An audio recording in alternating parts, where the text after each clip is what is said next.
portable et ce sont des soldats de Kadhafi qui sont en train de violer une femme.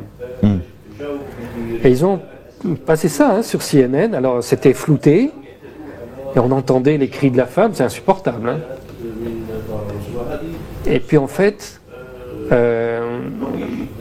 à l'extérieur les gens ne comprenaient pas, mais en Libye certains ont compris parce que c'était un extrait d'un film pornographique libyen. Donc ils n'ont pas hésité à faire des choses comme ça.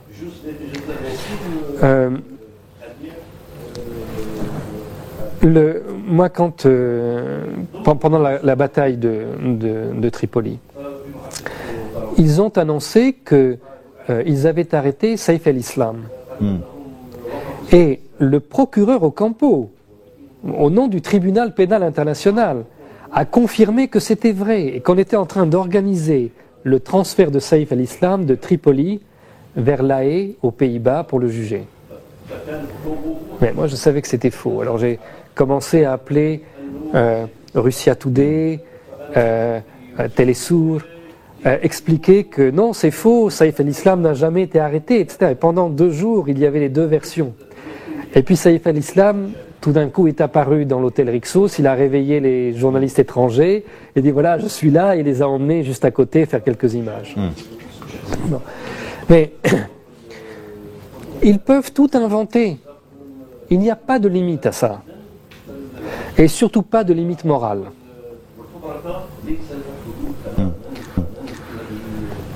تحدثت عن مشروع بريطاني فرنسي. كيف يتجلى هذا المشروع؟ Pour préparer la guerre de Libye, bien avant qu'il y ait ce qu'on a appelé le printemps arabe, bien avant les événements en Tunisie et en Égypte. La France et la Grande-Bretagne ont signé un traité, le traité de Lancaster, au mois de novembre 2010. Il s'agit de créer une force expéditionnaire commune qui puisse être projetée n'importe où dans le monde, et donc les soldats français et britanniques pourraient mener des guerres ensemble. Il y a une annexe au traité.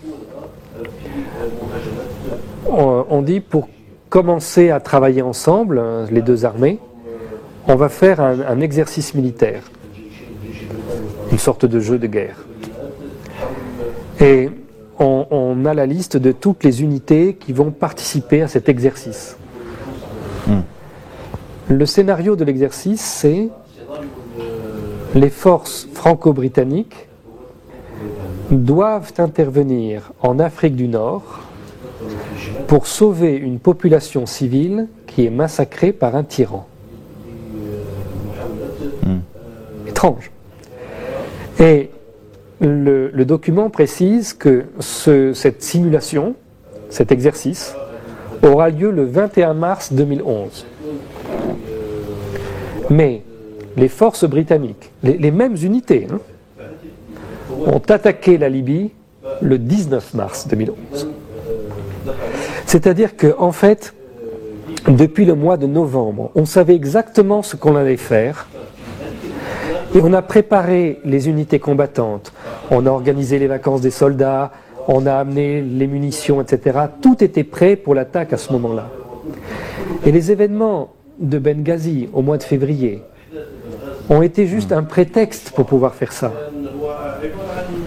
Un prétexte d'ailleurs en partie fabriqué, parce que vous savez, il y a eu 2 manifestations à Benghazi, le 15 et le 17 février. Celle du 15 février, ce sont des vrais opposants à Kadhafi, des nassériens, des marxistes, qui demandent une constitution. Celle du 17 février, ce sont des islamistes qui protestaient sur la vieille histoire des caricatures de Mahomet. Et ceux-là, c'était les agents de l'OTAN, qui sont chargés de fabriquer le désordre pour justifier l'intervention occidentale. ذكرت أن فرنسا وبريطانيا شكلتا قوة احتلال مشتركة. من يديرها وما هي مهماتها؟ Alors, quand on lit le document du traité, on pense que ce sont les Français et les Britanniques ensemble qui décident. Mais si on voit les éléments extérieurs, on se rend compte que ce n'est pas du tout le cas. D'abord, donc, comme je le disais, cette guerre, elle était planifiée depuis 2001, depuis 10 ans. Elle est planifiée par les États-Unis. Les Français et les Britanniques ne sont que des sous-traitants. Et ça se vérifie par un point tout simple. Toutes les munitions utilisées par les Français et les Britanniques, toutes ces bombes, sont des bombes des États-Unis. Ce ne sont pas les Français et les Britanniques qui ont payé les munitions. Vous voyez ? Donc c'est vraiment... les Français et les Britanniques sont les mercenaires des États-Unis dans cette affaire. Et ils ont cru qu'ils pourraient en tirer un avantage. Il y a des réserves de pétrole et de gaz très importantes. Ils avaient déjà accès à ça. Mais les Libyens leur avaient mis des conditions d'exploitation qui n'étaient pas très avantageuses.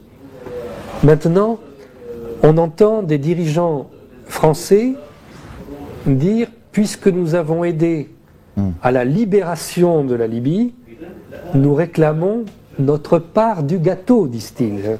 Notre part du gâteau, c'est-à-dire il faut manger quelque chose.